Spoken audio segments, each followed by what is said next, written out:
Hey, what's going on, guys? And today I actually thought of a really good idea to digitize this masterpiece of a drawing into an actual, picture in my computer. So yeah, that's what I'm gonna do. Anyways, this is just a video just jumping straight in. I'm just here to tell you what I did and how I did it, why I did it. So first of all, the picture, right? This was just me like goofing around. I didn't know how to do anything, so I was just, trying to put the opacity low so I could see my lines and stuff. And that's basically it. And with the picture, I actually wanted it to be the official Moshimoto Curse Volume 1 manga cover. But yeah, there's a lot of symbolism that's inside this photo actually.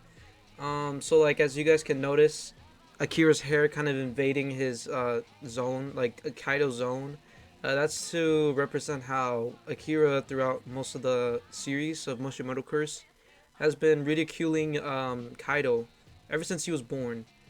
And it wasn't even out of hatred, probably. Kira just wanted to do it because, he was bound to, it was because of the curse. And if you guys are new here and don't know what Moshimoto Curse is basically my series. It's basically a mixture of JoJo's Bizarre Adventure, Dragon Ball Z, Baki, and Fist of the North Star together, combined to make an original story. And yeah, it basically follows the tale of this family that got cursed by this dude who saw his father die, and he just snapped and went into witchcraft, and he casted a curse on this family, and it would be that they would get cursed with the power. He's immortal throughout his family because every child that one conceives, there's going to be another. There's going to be an extra evil twin that's pale. That's just pale white hair and stuff. And honestly, that concept doesn't really resonate with a lot of people. When I mention that I have a couple comic book ideas and I'm willing to pursue it, most people just look at me like I'm crazy, which I don't mind. I mean, I would look at myself kind of crazy if I really tried to make that my career. But hey, anything's possible as long as you have discipline, not motivation. Because who needs that shit? You need actual discipline. Anything is literally possible. Motivation is quite literally just a construct made by society. But right now I'm actually doing this process called framing it, and basically I'm just trying to get like the certain outlines that really define Kaido, just to really bring him out. Just basically tracing, basically at this point. But still, I'm doing it randomly. I'm doing it sporadically, because I'm kind of unpredictable like that. The thing I always learned in my art class and my drawing class was basically to jump around a little bit. Don't stick to one thing and spend all the hours, spend all your hours just going on that one thing. Say like for this eye, don't spend like most of your time on that eye.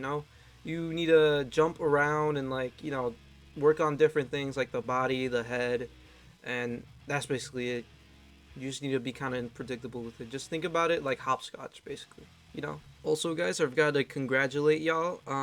Thank you guys for 173 subs. I deeply appreciate it. I was thinking about doing a live stream of 173 subs and stuff, and this and that. But you know what? I'm tired of live streaming. I was live streaming the hell like so much, and yeah, I was getting kind of tired of just like running out of ideas to keep you guys entertained. Because most of the time, if I don't get something entertaining, if I don't get something into like just going, most people will just leave and just leave me in the abyss of YouTube stream. Oh yeah, by the way, you guys are probably asking, why did you use paint if you know it's not gonna like look really that good on paper? Well, I was actually using paint because I just literally confiscated my family's art supplies because I'm the actual only one in my family that actually uses like art to make art. But I wouldn't really consider this art. I would really just consider this a drawing. Most of the paintbrushes that I used were already used, and they were like, some people will know, but like how like you use paintbrushes, and afterwards that you kind of forget to clean them, so basically they start to harden up a lot, and yeah, that's basically what happened with the paintbrushes. They were kind of hard to maneuver around, but I still adapted in some way, some stupid way. I literally just adapted, and I kind of used that to my advantage. I kind of acted like if it was a marker. So yeah.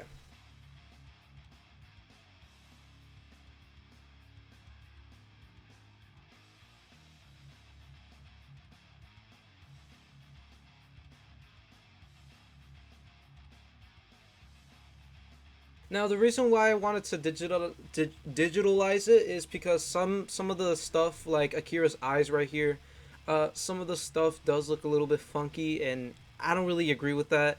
You know, I kind of want it to be kind of clean, kind of like my style. Oh yeah, by the way, guys, I want to throw this in here. The character designs for Moshimoto Curse. Now, for Akira, there's a little. This is a little fun fact for Akira's character design. It was actually inspired by Dio, and you could actually see Dio's like references throughout you know, many of the designs of Akira. But basically, yeah, I kind of wanted to model Akira after Dio because he was kind of a rascal, you know, like he kind of cooked Jonathan's dog, and he, you know, that's rapscallion types of things, you know. But yeah, I kind of wanted Akira to act like Dio and stuff from JoJo's, and that's basically it. Originally, the actual like final like design of Akira was supposed to be yellow. Just, I don't know why. I wanted it to be yellow, but I thought, you know, red would be more suitable, and also plus people can just probably sniff out the things that are really common between Dio and Akira, you know. So you know, I kind of had to change it up to make it legal, you know, because I didn't want to make it seem like I was ripping off of another franchise and making it my own, you know. And yeah, to be honest, if you guys think the story's pretty bad, I will tell you now. I'm just 16. I'm trying to get into comic books as it is, and I'm actually trying to make it into my career. But you know, I'm trying my best because believe it or not, before I actually got into comic book creating and stuff, I was actually just a normal dude. Around the age of 11, I was just kind of, I don't know, man. I was kind of listening to dubstep. Some people know how it is. You were just listening to dubstep, you know, enjoying yourself, being a kid. Basically, I was just, you know, listening this and that, this and that. But you know what I did notice is that whenever I would listen to music, I would literally come up with scenarios. Now, most people can come up with scenarios. Most people can't. I don't really care. But my scenarios were different. It was literally just fights and a story. Like, it was literally different moments of a story.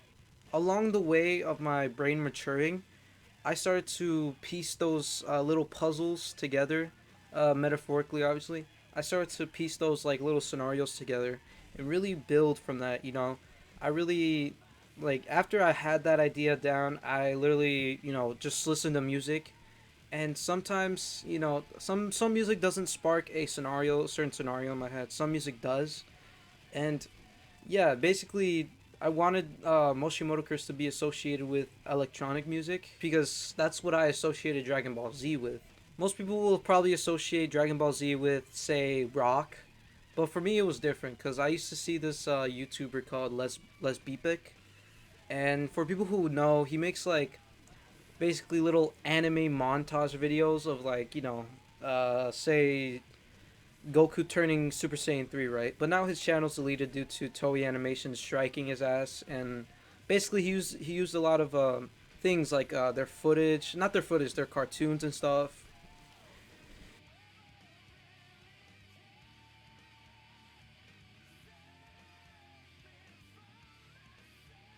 Just to let you guys know, I've been working on Moshimoto Curse for about, say, 3 years, 4 years probably. I don't know. I've been working on this series a long time.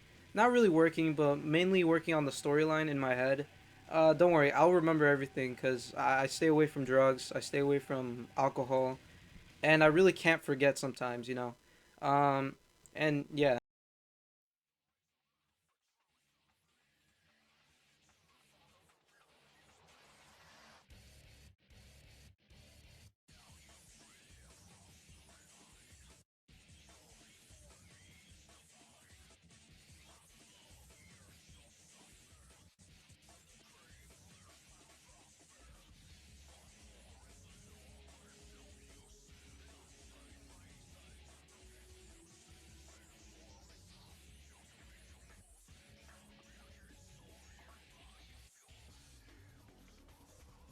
Alright, here's me drawing out Moshimoto Curse. And people will probably tell me, or people are probably asking, why did you choose that name? And I'll give you a reason why. So back in my weeb days, my weeaboo days, I used to name all my characters Japanese names. You know, there was Kaido. What else? Mori, Yuki, Nori. Basically those, right? I wanted my series to be Japanese, you know. So I kind of thought of the most Japanese name ever and made one up. Moshimoto. It sounds as Japanese as it can get, and yeah, that's basically why I chose Moshimoto. There was nothing behind. There's nothing special behind it. I just thought of a really Japanese name, and it just stuck. You know, just kind of stuck with it. And yeah,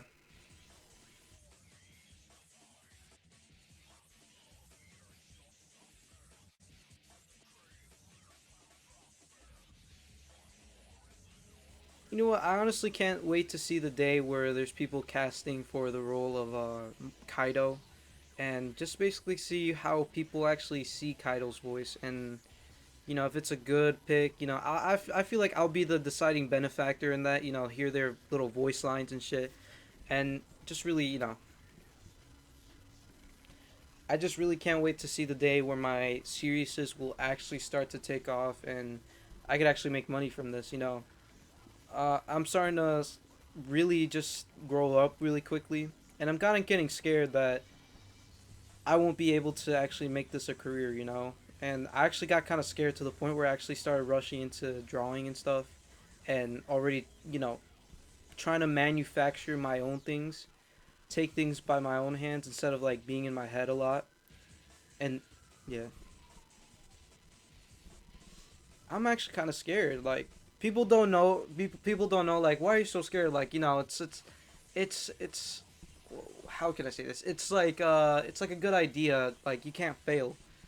But you know, it's probably in the wrong hands. Like these ideas are probably in the wrong hands. Mainly because I don't want to say this, but I'm super lazy.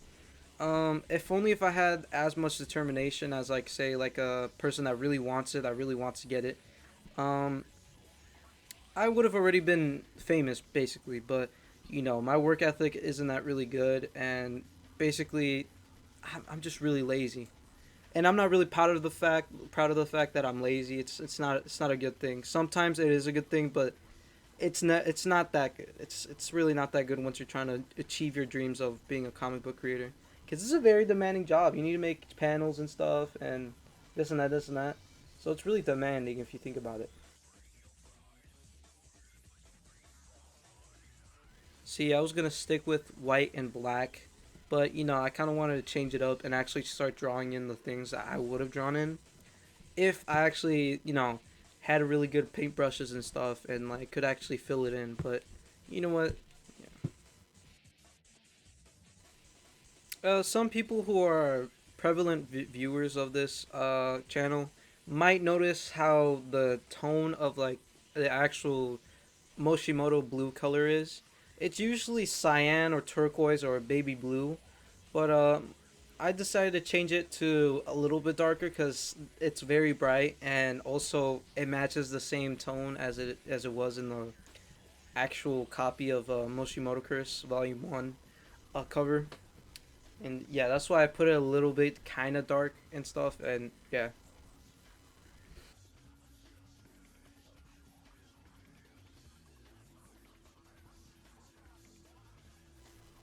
also, to inform you guys, Moshimoto Curse has about 19 parts, probably not 19. Somewhere along that park. It was like 11, 12. I don't know. It's a lot of parts, and I feel like the more I, you know, go after my dream, the more it's going to become real, you know.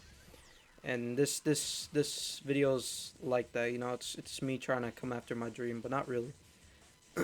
But as you guys can see, some of my art is kind of bad. Most people will be like, no, it's actually quite good. I can't even draw a stick figure. But then again, you know, they kind of don't know how it is to be cursed. I'm not trying to sound like that one dog. It's it's they don't know the, you know, how we look at our own art, you know. Some people will have heavy criticism of their art, and some people will actually think it's the most perfect thing on earth. And to be honest, I actually criticize heavily on my art, bro. I'm sometimes when I'm uploading videos of just my art and the music, I just, you know, I get kind of scared.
But anyways, guys, here's the side-by-side comparison. But anyways, guys, see y'all in the next video. Hope you guys like this like this video.